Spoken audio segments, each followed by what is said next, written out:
¿Qué estás leyendo ahora? ¿Qué te trajiste o qué te dieron? Te dieron 1000 libros, pero... Me dieron muchísimos libros.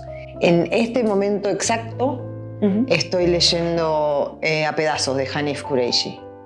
Lo estoy leyendo por trabajo, entre comillas, pero también porque vi una entrevista con Kureishi, donde Kureishi contaba que tuvo un accidente terrible, se rompió el cuello, las vértebras, quedó cuadripléjico, y este es como el libro que resume su blog. Estoy interesada en no sé por qué, en libros que hablan como del cuerpo de esa manera. Justo vengo de leer La merma de María Moreno y me parece que ahí hay una narrativa interesante. O sea, lo estoy leyendo por trabajo, pero nada, como a todo le estoy encontrando algo. Y en el libro haces una especie de reivindicación de la lectura, comillas, obligada, ¿no?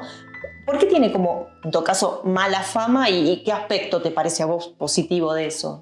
Bueno, el aspecto positivo un poco tiene que ver con esto que te estaba diciendo. O sea, yo voy a leer un libro por trabajo no es para reseñarlo, sino para hacer una nota sobre este libro, y encuentro ahí una narrativa que me interesa sobre una literatura sobre cuerpos no hábiles, no capacitados del todo, que no está tan presente, y me doy cuenta de todas las veces que agarré un libro sin que a priori a mí me interesara demasiado el tema y luego encontrar algo ahí, o un escritor que no conocía y que me abre un mundo, o que me parece un escritor fabuloso. Leer por trabajo, no tanto leer obligado, tiene cierta disciplina.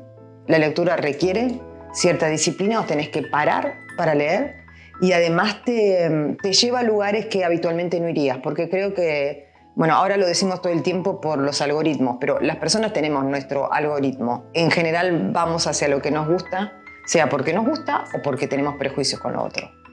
Y esto te obliga a salir de esas zonas confortables. Entonces, para mí es buenísimo. Hay otro aspecto que contás en el libro en el que señalás que hay literatura del amor, de la guerra, de infinitos temas, y que la enfermedad como tema que nos atraviesa indudablemente a todos los seres humanos no está tan trabajada o tan abordada o de esta manera. ¿Cuál es tu hipótesis al respecto? Vos haces un mapeo también de libros que te interesan sobre ese tema. Sí, creo que la falta de enfermedad y de otras cuestiones que tienen que ver con lo físico en la literatura, al final, tiene cierto componente elitista de la literatura pensada como algo cerebral, del espíritu intelectual y como lejano de la carne. El mismo motivo por el que tiene mala fama, o no sé si mala fama, pero como una especie de prejuicio incluso entre los escritores, la cuestión de escribir escenas de sexo, por ejemplo. Viste que enseguida el sexo se escribe mal, mejor no, pero no por lo chabacano, sino porque como eso no se puede reproducir. No sé, hay algo de preferir en la literatura lo que tiene que ver con cuestiones elevadas, como si la enfermedad no lo fuese, no sé. O como si no se pudiese llegar a ese estado, cierto componente de tener miedo de que haya una, no sé, una metáfora de medio sonsa de curación, digamos, como esas cosas de algo cursis, quiero decir, o ultra sentimentales. Al final es más eso que otra cosa, creo, pensándolo, ¿no? Porque además cuando se rompe, es como se rompió con la pandemia del SIDA, por ejemplo. Cuando se rompe te das cuenta que no es en absoluto eso. Pero sí que es muy salvaje, que es muy punk, que estás poniendo ahí incluso un lenguaje muy diferente. Pues eso es muy rupturista, y creo que es por eso mismo que se evita. Hablábamos de la lectora que sos ahora y la escritora que sos ahora, pero esa Mariana fue un día una niña en una casa de clase media, padres, mamá profesional, padres laburantes, que había una biblioteca construida, ¿no? De estas que creo que teníamos la mayoría, de Salvat, esa serie. Y me gusta mucho que en tu libro haya una especie de reivindicación, no sé, por ahí no es la palabra, pero de valorar esas colecciones que por ahí los padres armaban, no necesariamente por una vocación literaria. En mi casa estaban muy presentes las bibliotecas estas coleccionables, digamos. Yo nunca les pregunté, y creo que no se acuerdan, tampoco no se acordaban, porque era un movimiento tan natural que creo que no había tanto pensamiento de armemos una biblioteca.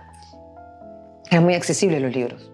Entonces algunas colecciones las comprabas en el kiosco. Eso es una cosa de revistas, es una cosa que cambió ahora.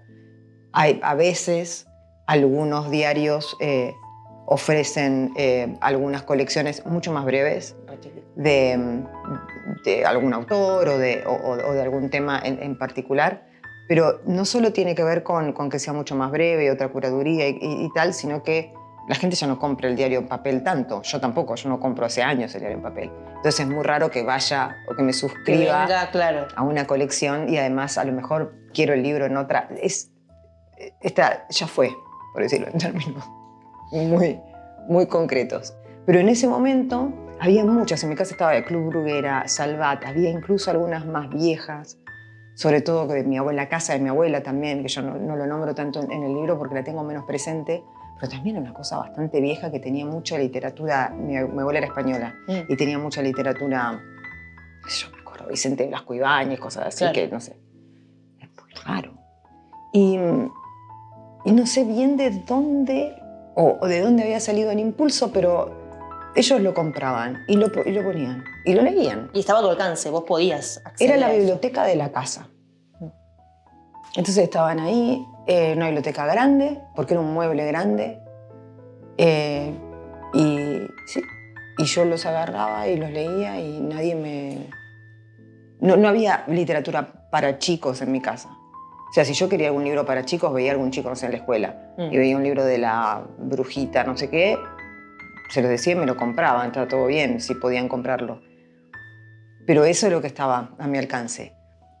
Después empezaron a aparecer también, pero con la misma idea, libros para chicos que sí me compraban cuando veían que me gustaba leer, como decirte, no sé, la colección Villiquen, la colección Mis Libros, pero era lo mismo, eran súper accesibles y no eran necesariamente de librería.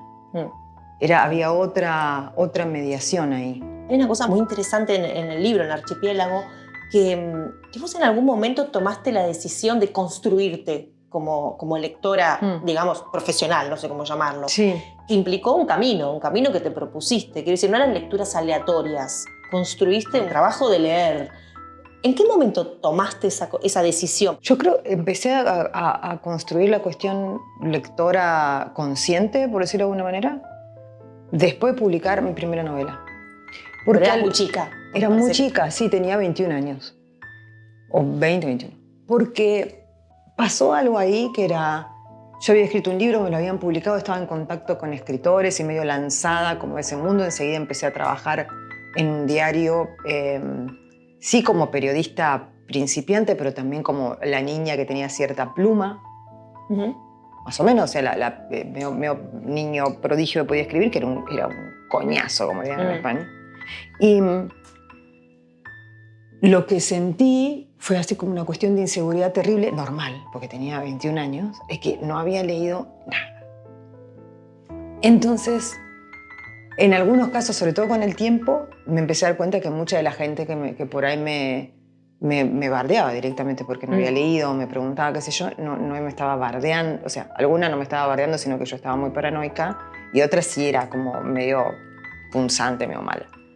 De alguna manera, ese momento como de inseguridad, dije, no, yo tengo que leer un montón, porque además si voy a ser escritora, claro, tengo que saber qué estoy haciendo, tengo que saber qué me gusta. O sea, sentí como que había una falta de consistencia.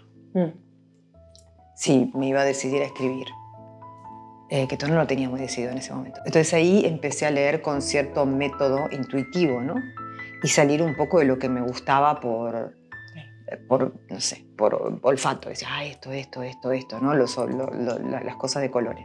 E incluso ir a esa misma biblioteca, a ir a las cosas que había empezado y decir, esto no puedo. Intentarlo. Y después me quedó, o sea, fue como una especie de ejercicio que me quedó. Tu carrera de grado es periodismo. Sí. Supongo que eso lo construye una carrera de letras, suponete, y bueno, lo vas construyendo en las clases, pero vos te tuviste que inventar esto, ¿no? Como sí, un camino. Y muchas veces te tropezabas con libros que por ahí muy conocidos o muy respetados y que a vos no te interesaban. ¿Por qué persistir? Porque hay todo un alegato que haces respecto de eso, ¿no? Sí. De intentarlo de nuevo. Sí. Yo creo que en la lectura hay que intentarlo de nuevo, en mi caso, ¿no? La gente no tiene por qué hacer ningún esfuerzo. pero a mí me sirvió el esfuerzo porque creo que uno va cambiando con el tiempo. Y sobre todo como yo no leo con una prescripción de lo que tengo que entender y qué sé yo, el texto me tiene que llegar a gustar o conmover, como sea. Y yo creo que uno va cambiando y un texto que hace 2 años no te decía absolutamente nada, pasan un montón de cosas y con ese paso de tiempo el texto cambia y se convierte en algo que te resulta sencillo, que incluso te sorprende. A veces que sí, pero esto tanto me costaba, o al revés. Algo que pensabas que te gustaba mucho y después no. Y la satisfacción que tenés de quebrar ese texto que no entrabas y encontrarle el placer, es buenísimo. No se parece casi a nada. Es como llegar en tenis, por ejemplo, que me gusta mucho, cuando sale un punto súper difícil que le pusiste que lo venís practicando, que le pusiste una postura del cuerpo y no salía y salió, y es ser como wow. Y eso para mí es esa ruptura que se da con leer, porque después te permite disfrutar otro montón de cosas. Es como decir, bueno, pasé de nivel, claro. O sea, ahora puedo hacer esto, ahora puedo ganar esto. Así que a mí me sirvió mucho. Yo no creo igual que la gente tenga que leer de esa manera, pero a mí no es un esfuerzo sufrido, claro. Es un esfuerzo como de trabajo, que además cuando escribís el esfuerzo de trabajo es muy normal. Claro. Me parece que un escritor, pero no solo un escritor, un periodista que trabaja con la cultura, una persona interesada en la cultura, tiene que observar qué es lo que consume la gente en un nivel tan masivo y no hacer como el cliché habitual de es el mercado. O porque eso lo que implica es un cierto desprecio de la lectura de la gente, como decir, bueno, son una especie de carneros que van todos dirigidos hacia el mismo lugar sin ninguna capacidad crítica. Y me parece que eso es lo que termina, porque encima suele venir eso del progresismo. O en mi caso es el campo que yo más conozco y en el que transito, porque es donde habito familiar y profesionalmente. Y yo creo que eso, en el fondo, implica cierto desprecio por la propia gente a la que vos querés defender. Entonces, si vos no entendés lo que a la gente que querés defender le gusta y ama, es un castillo de naipes, se viene todo abajo. A mí me gusta sinceramente, pero quiero decir, a la gente que no le gusta sinceramente ciertas narrativas así a priori despreciadas, yo creo que deberían prestarle atención por esto mismo, porque si no, nunca vas a entender lo que está pasando. Ahora uno podría pensarte a vos en esa centralidad, ¿no? Que llegás a un montón de lectores muy diversos, porque en general hay ciertas cosas hasta, yo diría, generacional, ¿no? Con los lectores contemporáneos, ¿no? Entonces es fácil para mí, que somos del mismo año, identificarme con tu literatura porque habla como de un mundo que yo conozco, ¿no? Sí. Habla de referencias que yo vi, de mujeres que tienen mi edad o que tienen mis miedos, sí. ¿No? Entonces es como simple. Es más difícil entender por qué le gusta a mis hijos, ¿no? Vos tenés una conexión con gente muy chica, para la edad que tenemos nosotras, y ahí ya como que es diferente. ¿Cómo vivís vos eso? Porque aparte no es una conexión solo literaria que te mandan dibujos. Hay toda creo que podrías hacer una muestra de arte de todas las cosas que te mandan. La gente dibuja lo que se imagina con tus libros. Te escriben, te van a ver. O sea, es un público joven el que te sigue realmente. Sí. Yo tengo esa impresión, no sé si están así, pero... Sí, están así. Yo lo pienso mucho, sobre todo cuando vienen y me regalan cosas, no solo dibujos, sino que escuchan las entrevistas, entonces saben que alguna cosa me gusta y me regalan un pin, un ¿te aparecen disco, sí, un anillito, Sí. Yo no lo entiendo. Pero no es que no lo entiendo, no lo entiendo. ¿Te halaga, te gusta o te sentís como desconectada de ellos? No, me encanta. Es todo agradecimiento, ¿no? Y creo que en ese agradecimiento hay una parte de estupefacción. Decir, pero ¿qué será? ¿Y qué será? Porque a veces son cosas muy conmovedoras las que me dicen. Por ejemplo, como en una firma así rápido que yo me dice gracias porque me salvaste. Algunos te dicen me salvaste de la pandemia, esas cosas la gente. Claro. Pero a veces algunos vienen gracias, me salvaste en un momento muy difícil de mi vida. Y decís, ¿cuál será ese momento muy difícil? No hay tiempo tampoco. Pero es todo muy sincero, es muy rápido. Entonces, y yo no sé si tengo esa relación. A ver, por supuesto hay cosas que vos sentís que te ayudaron en un momento de la vida, no sé qué, bueno, claro. Por ahí con la música tenías un poco más Sí. eso, ¿no? Quiere decir el vínculo, ¿no? Por ahí no sé Sí, igual, sí, ¿no? pero hay otra parte, como de ese vínculo, me parece que es ir hacia el artista y agradecerle, que es muy diferente. Y yo creo que no me pasó nunca, o por ahí nunca tuve al artista cerca para hacer eso. Entonces no, me parece hermoso, pero entenderlo del todo, no sé. No sé. Y me parece bien no saber, ¿eh? O sea, como porque me parece que en eso está la sorpresa mutua, digamos, como yo sigo hablando de mis locuras y hay alguien ahí que se copa con eso y yo no, como no lo entiendo del todo, siento que no sé bien qué dar para sostener eso y eso está bien porque eso sería un cálculo de mi parte y muy tentador, por supuesto, porque es normal, pero no sé cuál es no sé cuál es el secreto. Viene de los teatros del Canal de Madrid a Chile, una adaptación de uno de tus cuentos, cine. Empieza como a expandirse hacia otros lados. ¿Te inquieta eso? ¿Participás de esos proyectos? ¿Te los muestran? ¿Permaneces ajena? ¿Cómo te vinculás cuando tu libro, que es tu obra, se lo toma alguien que va a hacer con eso otra pieza, otra obra, otro lenguaje? Para mí es un lector privilegiado y yo, mi tendencia natural es permitir todas las adaptaciones en tanto parezcan un proyecto con el que están enganchados y es un proyecto serio. Después el resultado es diverso porque además en audiovisual intervienen tantas cosas, tanta guita, tantas manos, o sea, el libro tiene algunas mediaciones, pero menos. Pero el audiovisual es de lo que empieza acá, puede salir cualquier cosa, eso es una cosa que lo tenés que entender y en mi caso decidí permitirlo, ¿no? Hay gente, hay escritores que prefieren que no. Después con los resultados, algunos me van a gustar, otros no. No soy una fanática de la rigurosidad tampoco. Por ahora lo que está como en marcha y ahí es que ya se estrena en enero.